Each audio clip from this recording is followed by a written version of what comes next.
Hey folks, this is Juan from Juan Root Fishing. Today I'm not going to talk about fishing, although we might do some fishing on this trip. I'm going to talk about my son and I going on a 250-mile hike on the John Muir Trail through the Sierras. It's going to be an incredible experience. It's going to take us close to a month to complete. And today I want to talk to you about the food that we're going to take with us that's going to keep us motivated, keep us moving, and keep our bodies fueled to do this thing. So what food are we going to take? Well, first I'm going to start over here with the breakfast and then go through to the dinner, okay? The thing that we need to do though out in Sierra is use a bear can, because there aren't many trees to hang your food in and there are many bears. And so we're required to carry a bear can and stuff all our food in here. I can stuff about 7 days. I've got 7 days of food here laying out on the table and in the bear can. And so I've got 7 days that will get us to our first resupply. And of course, when you have a bear can, the first sticker you got to put on there is the American flag. Don't forget that, okay? American flag. So let's start over here with the breakfast. And I got a little cheat sheet on my iPad over here if I forget the ingredients or calories. So we're going to use this a little bit. My son and I have done many trips in the past together, backpacking, remote fly fishing stuff, all self-guided, done ourselves pretty much. And so we got a lot of experience with this. And we're very simple eaters. All we need is calories to keep us moving and some protein to keep our bodies building, right? And so we can eat the same thing over and over again. And he and I are the same way. So a lot of this is redundant, but it doesn't matter to us. We're mostly there to look and see and have the experience of being there, not necessarily to eat gourmet meals while backpacking. I can eat anything for a month, really. So the breakfast, and we're thinking mainly of these two things when we're putting these together. And we've kind of arrived here after a number of trips and so forth that we've done over the years. But we're looking at weight versus calorie versus the value of the food, you know, protein, carbohydrates, some vitamins, things like that, okay? So we're not nutritionists, but we have a general idea of what we're trying to do with our food. So here for breakfast, we keep it really simple because we want it to be fast. We got 2 packets of oatmeal in here. We got some Nido in here, which is basically powdered milk, fortified powdered milk. Again, adding vitamins to the mix and more calories to the mix and more protein to the mix. So these 2 items here, for example, the 2 oatmeal packs are 220 calories total. And then the dried Nido, the milk, is 160 calories. And then what we'll do is we'll add about 1/3 a cup of dried fruit to that. And that's what this big bag of dried fruit is. It'll go in there. It does fit, I promise it does fit. And we'll add about 1/3 a cup of this, and that'll add another 160 calories. So our breakfast is going to contain about 510 calories and some good vitamins, some good minerals, and some protein as well. So a lot of good stuff in our breakfast. Now for lunch, we like to eat on the run many times, and so we don't really want to stop to cook something for lunch. So what we do is think about, you know, our protein, our calorie intake, and some other things, and we try to arrive at some foods that are going to get us through the day that we can just keep moving and eating. Here's what we got. Nature Valley bars, there's 2 of them in here. It's 190 calories a pack, and we'll have 2 of these for lunch. We'll also have 2 peanut butter packs, 190 calories a piece to spread on these. These are nice because they're light, but they're also dry. And so having this peanut butter to put on this really makes it a lot more palatable. I love these things, actually. I take them with me when I actually backpack in or day hike in to areas to fly fish. This is one of the things that I take with me. A lot of great energy, protein, really easy to take. And so you're talking about a lot of calories here. Again, 190 calories a piece. You know, so you're talking 380 calories for the peanut butter, 380 calories for the bars. And then we've got this trail mix that has some peanuts, some almonds, and some chocolate in there, some M&Ms. And that a half a cup of this is 360 calories. So all told, our lunch, although it doesn't look like much, is going to fill our bodies with about 1,120 calories. Not too bad, not too bad. The other thing that we realize in the Sierra is that we'll have to probably want to do passes, like the high mountain passes, 13,500, 11,000, 12,000 feet passes, going up over these mountains and down the other side. And when we have to do that, there are a number of them, numerous passes we have to go up and over. And so we want to do those in the coolest part of the day, probably the morning. And so one of the things we have the option of with this food plan is saying, you know, hey, let's not cook in the morning. Let's just get going out of camp, pack up camp in like 10, 15 minutes and just start moving. So we could actually use this for breakfast. And then during the heat of the day, we could stop and take like a 30-minute to an hour-long break if we've made enough miles, and cook our lunch, so to speak, which would actually be our breakfast at that point. So that would be a good plan on the days when we really had to leave early to get up a pass. We could flip these meals around and it would still work. In particular, because really in our day-to-day plan, I planned the John Muir Trail for about 23 days. I think that's the max it's going to take us at an average of about 15 miles or so each day.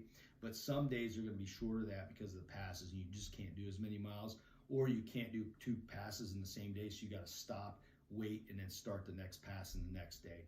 So this will give us the flexibility to be able to do things like that and bump the meals around.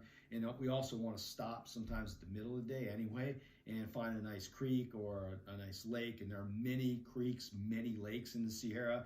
Everywhere you look, there's water. I've been in the Sierra before, up over, above tree line out there, and I've fly fished out there, as a matter of fact. And so our plan is to take a 10-cower rod and do a little fly fishing at lunch. So maybe one guy can cook the meal for lunch, and then the other guy can fly fish and swap around, every other day, something like that. So we do have a little plan where we can flip this food around if we need to, based on our timing miles we need to cover. And so that's 1,120 calories for lunch. The other meal that we have 2 alternate meals for dinner to switch it up a little bit. The first primary meal that we'll eat about every other day is this ramen meal. And we came up with a recipe after seeing some other folks do this, similar things, but we kind of did it our own way. We put in this pack, we got 2 packs of ramen. So that's going to be, we look at the calories there, that's 720 calories just in the ramen.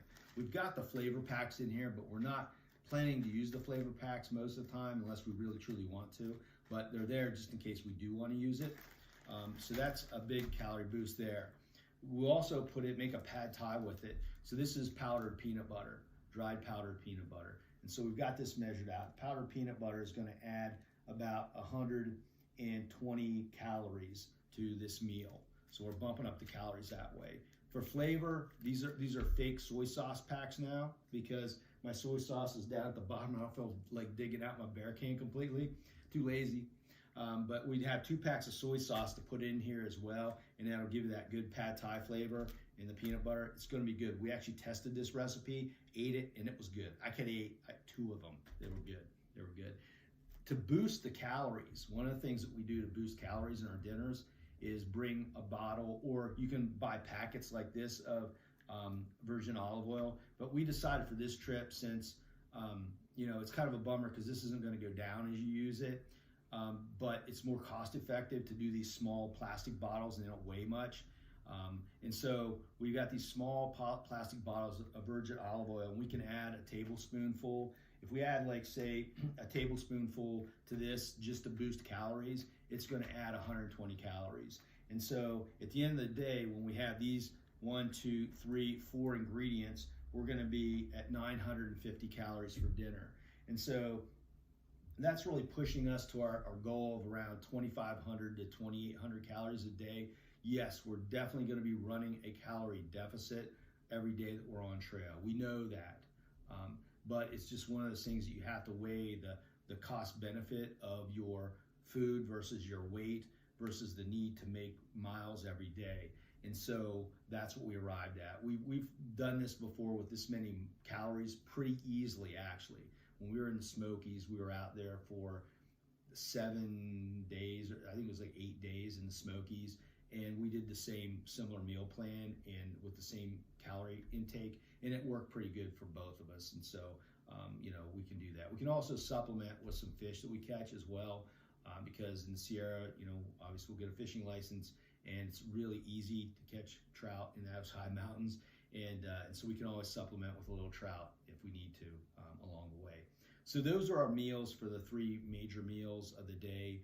We've got some other add-on things. I call them add-on things. Jolly Ranchers, request of my son who loves Jolly Ranchers. So we basically just sprinkle them into our bear can in the gaps. There's little gaps here and there, and we just sprinkle the Jolly Ranchers out. And so that's always a nice treat for when you're walking and bored. You can just chew on a good Jolly Rancher, I guess. The other convenience thing that we always have to add around here is hot sauce, man. and this is a really small bottle of hot sauce. And we're picking up resupplies on the trail along the way. There are some pack stations that you pay them to resupply you, like you mail them the food, which I've already mailed, or other food that will resupply. Maybe I'll make a video about that, but you know, we'll have some other refill hot sauce along the way, and so we got a little hot sauce to add a little spice to the day. Obviously, we love coffee when we're on the trail, so I like the freeze-dried coffee when I'm backpacking. As you use it, you just keep compressing this, it goes down. It's very light, doesn't add a lot of weight. I stayed away from individual packs this time. Again, cost savings is good when you go to just a big jar of dried coffee. And I'm not real particular about my coffee, so this works just fine for us. And then I think it's really important out in the Sierra. One of the things I learned the first time I hiked backpacked in the Sierra was that the value of having some kind of electrolyte replacements, because as much water as you drink, and I know the first time I went, I drank a ton of water. I was drinking at every water source, drinking water, refilling, and drinking along the way. And I lost so many electrolytes. It really hit me hard the first day. And so we've got electrolytes here to use a couple times a day. About 44 ounces of electrolyte worth of stuff every day. And so, we'll be able to do that. These things are called squenchers. Got them off of Amazon. They're nice because, like I said, one of these small tubes does 22 ounces of water. So those are our meals. Those are our calories. Those are the things that we're taking with us to eat. I don't think there's anything else in there. Our other alternative, I mentioned the dinner. The alternative dinner would be a tuna pack and then a north side, like some kind of pasta. And again, it has a similar, and then obviously we put some of this in there. So you got a north side, you got a tuna packet with olive oil. So we use the tuna packets, like the flow packs with olive oil. I might as well get that out. You guys are here. So our alternate dinner every night would be like this is a chicken flavored pasta. It really doesn't matter, it's just a pasta. And then we've got the Star-Kissed tuna in a pack. And I like the ones that are in sunflower oil because it bumps up the calories. It adds about 50 more calories over their normal pack. So that's good. And then again, I've got this olive oil. I can add a tablespoon here and bump the calories up again. And so this is the alternate dinner for every other night. So that's how we'll roll. And then we just have random north sides of different flavors to make it more interesting too. So that's going to be our variety. In addition to this, probably, there's a lot of wild onions. I have a friend who hiked in the Sierra for many years, and he now lives here on the East Coast. He's been giving me some great advice about being out there. He kind of directed me to a book on, foraging in the Sierra and things you could eat. And there are plenty of wild onions out there. I know that for a fact, and obviously the fish. And so, if we have a little time in the evening to catch a couple fish, gather some onions, we'll definitely be cooking up some fish and some wild onions and doing that too. So we're planning on having a great time, as you can see. We've planned very well for our meals, and like I said, we've got a resupply plan in place where we can get food to us out on the trail pretty directly. But if you're interested in hearing the actual food plan, like the resupply plan, post up below and I'll do a video that lets you know like exactly how we're doing a resupply. I've done, like I said, earlier, I've done many remote trips, I've backpacked in Sierra before, not extensively, but enough times to learn the ropes a bit. I've done, extended self-supported kayaking trips in remote rivers like the Devil's River in Texas, and I've also obviously done the Smoky National Forest just last year, and a lot of things in northern Pennsylvania, the rural mountains of northern Pennsylvania. So I've got a lot of experience of planning trips like this, planning travel trips. And so if you want to learn about the resupply and how we did it, I could certainly do a video about that. Comment below and I'll make a video. So until next time, as I say when I'm doing a fishing thing, fish more, stress less, right? So now what I'll say is Thru-Hike more, stress less. How's that? Over now.